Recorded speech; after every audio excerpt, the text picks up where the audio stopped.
ಏನೋ ಒಂದು ಅಪಪ್ರಚಾರ ಮಾಡಕತ್ತಾರಲ್ಲ ಅವ್ರಿಗೆ ಆ ಪರಮಾತ್ಮನ ಶಿಕ್ಷೆ ಕೊಡ್ತಾನ. ಆದ್ರ ಒಂದು ತಮ್ಮಲ್ಲಿ ಹೇಳ್ತೀನಿ, ಇವತ್ತು ಪೊಲೀಸ್ ಇಲಾಖೆ ಇರ್ಬೋದು, ನ್ಯಾಯಾಂಗ ಇರ್ಬೋದು, ನಾವು ರೈತರ ಗೊಬ್ಬರದ ಗುಡಾಮ್ನ್ಯಾಗ ಗೊಬ್ಬರ ಐತೆ ಅಂತ ಹೇಳಿದ್ರೆ ಅಲ್ಲಿ ಐತೆ ಅನ್ನೋದು ಏನ್ ಗ್ಯಾರಂಟಿ ಅಂತ ಕೇಳ್ತಾರೆ ಇವರು. ನಾನು 100 ಹೆಣ ಹೊತ್ತೆ ಹಾಕಿನಲ್ಲಿ ಅಂತ ಅವ್ನು ನಂಬ್ತಾರಲ್ಲ ಇವ್ರನ್ನ ಏರಿದ್ರಲ್ಲೇ ಹೊಡಿಬೇಕು ಇವ್ರನ್ನ. ಸುಮಾರು ರೈತರ ಗುಡಾನ್ಯಾಗ ಗೊಬ್ಬರ ಐತೆ ಅಂತ ಹೇಳಿದ್ರೆ ನಿನ್ಗೇನ್ ಗ್ಯಾರಂಟಿ ಅಂತಾರ. ಅಲ್ಲೊಬ್ಬವ ಹುಚ್ಚವ, ನಾಳೆ ಏನೇ ಹೇಳ್ತಾರ ಇವ್ರು ಅವಂಗ ಹುಚ್ಚ ಹಿಡ್ದಿತ್ತವಂಗ ಅಂತಾರ. ಅವನ್ ಇವತ್ತ ಅರೆಸ್ಟ್ ಮಾಡಿ ಗಲ್ಲು ಶಿಕ್ಷೆ ಕೊಡ್ಬೇಕ ಅವಂಗ.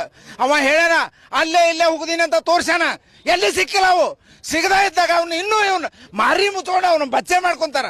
ಬಾಂಬ್ ಬಿಟ್ರ ಈ ರಾಜ್ಯದ 7 ಕೋಟಿ ಜನರಿಗೆ ಅನ್ನ ಹಾಕುವಂತ ವಿಧಾನಸೌಧಕ್ಕೆ ಬಾಂಬ್ ಬಿಟ್ಟಂತ ಟೆರರಿಸ್ಟ್ ಸೊಳೆ ಮಗ ಗಿರೀಶ್ ಮಟ್ಟಣ್ಣ ಅವರ ನನ್ನ ಮಗ ಪ್ರೊಟೆಕ್ಷನ್ ಕೊಡ್ತಾರೆ ಇವರು ಈ ಸರ್ಕಾರಗಳು. ಇಂತಕ್ಕ ಅಂತ ಸೊಳೆ ಮಕ್ಕಳ ಮಟ್ಟ ಹಾಕ್ಬೇಕು. ಇಲ್ಲದ ಹೋದ್ರ ಈ ದೇಶದೊಳಗ ಈ ರಾಜ್ಯದೊಳಗ ಹಿಂದೂಗಳಿಗೆ ಅವಕಾಶ ಇಲ್ಲ. ಹಿಂದೂಗಳ ಮೇಲೆ ಷಡ್ಯಂತ್ರ ಮಾಡಕತ್ತಾರ. ಇದಕ್ಕೆ ಹೊರದೇಶದ ಪಟ್ಟಭದ್ರಗಳ ಬೆನ್ನತ್ತಾರ. ಅದಕ್ಕೆ ಎಲ್ಲಾ ಹಿಂದೂಗಳು ಇವತ್ತಿನಿಂದನೇ ಎತ್ತರ ಆಗ್ಬೇಕು. ಜಾತಿ ಮತಗಳ ಬಿಡ್ರಿ, ಹಿಂದೂ ಧರ್ಮ ಒಂದನ್ರಿ.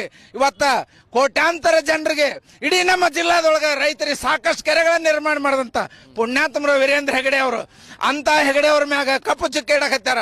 ಕೋಟ್ಯಾಂತರ ಜನರಿಗೆ ರಿಕ್ಷಾ ಕೊಡ್ಸ್ಯಾರ, ಕೋಟ್ಯಾಂತರ ಜನರ ಹೆಣ್ಮಕ್ಳಿಗೆ ಸಾಲ ಕೊಟ್ರ.